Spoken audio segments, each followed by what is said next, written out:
Let's turn now, though, to the FEMA administrator, Deanne Criswell. Administrator Criswell, thanks for your time this morning. So the storm has landed. It is on shore. It's made landfall. It came in as a Category 3, downgraded now to a Category 2. As you watch the movement of this storm, of this hurricane, what are your concerns just after 9 o'clock local time? Good morning, everybody. And, I think my biggest concern right now is just because it made landfall doesn't mean that the risks from this storm are over. And we need to make sure that we are continuing to stay focused on those areas inland in Florida, but also the extreme wind and the rain that is still going to impact Georgia and South Carolina.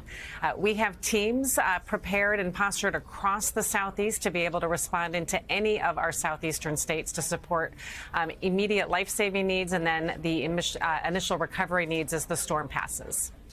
Our meteorologists have been pointing out to us this is a unique storm in that it hit a part of Florida that doesn't usually get hit with major storms. In fact, hasn't had one this big maybe since the late 1800s, as Governor DeSantis pointed out. So what were the unique challenges to you as FEMA administrator addressing this? Because it's going to continue to have strength all the way inland up into Tallahassee, for example, where they're saying there may be low Category 1 hurricane winds.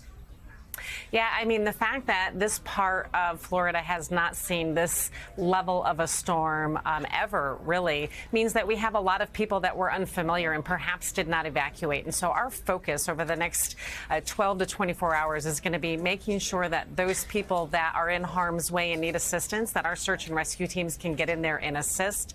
And anybody who is still in the path of the storm, they need to be listening to their local officials so they can seek shelter and stay in place so they can protect themselves and their families until this storm passes. President Biden issued an emergency declaration for the state of Florida already this week. By all reports, has been in clear and constant communication with Governor DeSantis. How is that coordination from where you sit at FEMA? What does it look like? Obviously, you all have a lot of experience working with FEMA in Florida.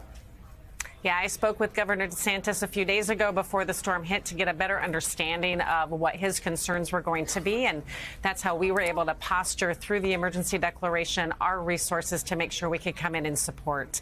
We have rapid assessment teams that are ready to go out and begin assessing the overall impact so we can make a determination if further assistance is needed. We'll also rely on technology and satellite imagery, right? We have so many tools available to us now that help us make those determinations faster than we've been able to do in years previously.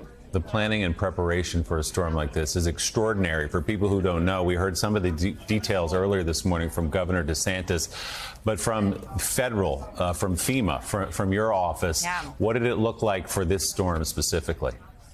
Yeah, we have over 1,000 federal personnel that are staged either in Florida, in Georgia, or South Carolina, ready to go in and help. And we have our National Response Coordination Center activated right here behind me. It's been activated 24/7 since yesterday, coordinating with our folks in the field so we can help move those resources quickly and make sure that we're not missing any of the needs that any of our governors may have as they experience and understand what the impacts from this storm are going to be.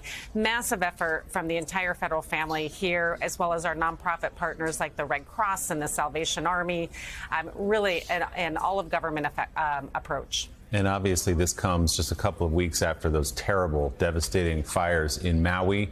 You have that on your plate as well, and you've called for more funding for FEMA. You've talked how important it is, how critical it is, pushing Congress to continue and to increase its funding. What would you like to see from our Congress when they get back in session here shortly?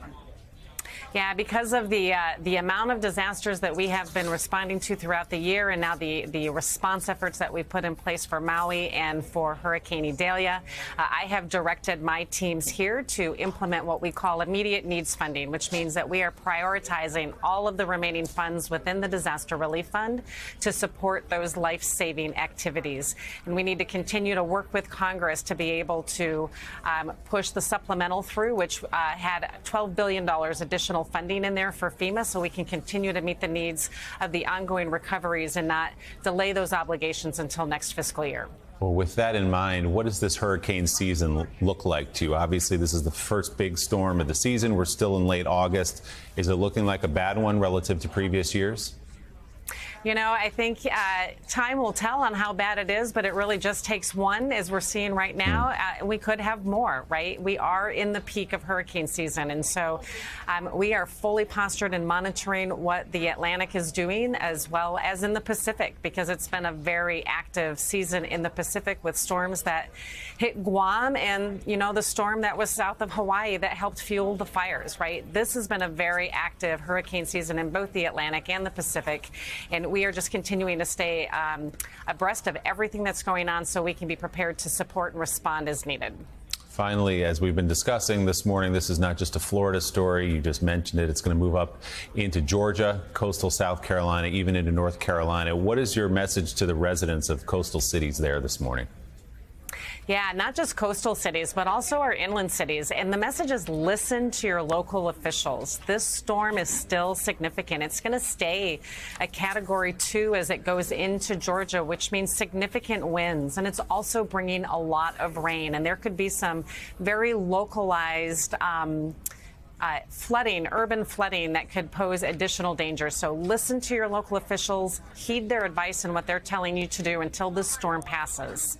Good advice. We know you've got a ton of work ahead of you today and the days and weeks to come. We appreciate you taking some time with us. FEMA Administrator Deanne Criswell, thank you very much. Thank you.